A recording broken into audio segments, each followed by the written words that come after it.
investisseurs potentiels marocains. J'ai l'intention de rentrer au Maroc. J'ai beaucoup de biens en Europe. Comment voulez-vous que je rentre et je dois déclarer tous mes biens et payer par contribution libératoire, alors que les Espagnols, par exemple, les Italiens, me facilitent l'investissement, font tout. Est-ce que cette contribution libératoire n'est pas à l'encontre d'encourager les investisseurs marocains pour rentrer? Vous disiez que vous étiez résident à l'étranger actuellement. Oui, j'ai résident à l'étranger, j'ai fait mon bien, j'ai travaillé dur, Très bien. Je suis riche, donc, et je veux investir dans mon pays. Alors, vous avez un statut de Marocain résident à l'étranger. Oui. Et donc, à ce titre, il y a un projet de loi qui devrait être voté et publié dans les prochaines semaines, qui indique que, en tant que MRE, vous devrez déclarer effectivement vos avoirs détenus à l'étranger, donc quand vous rentrerez définitivement au Maroc, mais vous n'aurez rien à payer.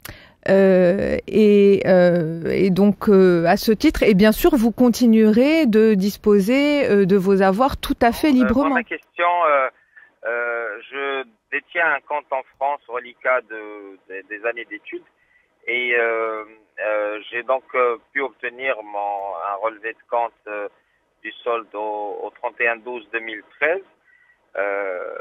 Mais aujourd'hui, le relevé de compte actualisé est nettement inférieur en termes de solde. Alors, je voudrais savoir comment ça fonctionne entre ce qu'il y avait en 2013 et ce que je possède aujourd'hui, puisque c'est un compte que j'utilise quand je voyage ou quand je fonctionne dedans. Le solde au 31/12/2013 sert à calculer le montant de la contribution libératoire. Donc, en fonction de la répartition que vous aurez choisie entre devises et dirhams.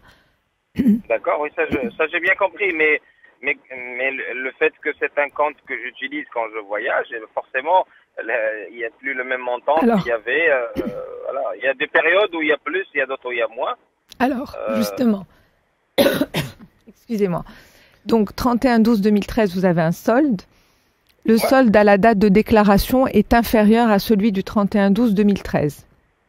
Donc, c'est le solde à la date de déclaration qu'il convient de rapatrier. En fait, j'ai le montant du solde au 31/12/2013, mais je n'ai pas le justificatif, je n'ai pas le relevé. En fait, le montant, on me l'a donné par téléphone. La personne a eu la gentillesse de me le donner par téléphone. C'était un centre d'appel. Et le duplicata a été envoyé, mais comme je m'y suis pris un peu tard, je risque d'avoir ce duplicata certainement après le 31/12/2014, c'est-à-dire après mercredi. Et le problème, c'est que je ne sais pas comment je peux régler cette contribution libératoire sur la base d'aucun document. Oui. Comment faire dans ce cas-là où il y a de la bonne foi, donc Oui, effectivement, mais c'est un problème. En fait, il faut absolument produire un justificatif. Alors, par rapport au 31/12/2013, en fait, vous n'êtes pas obligé de produire le solde justificatif au 31/12/2013, mais vous avez un mois. Donc, courant décembre 2013, si vous avez un justificatif, il est recevable.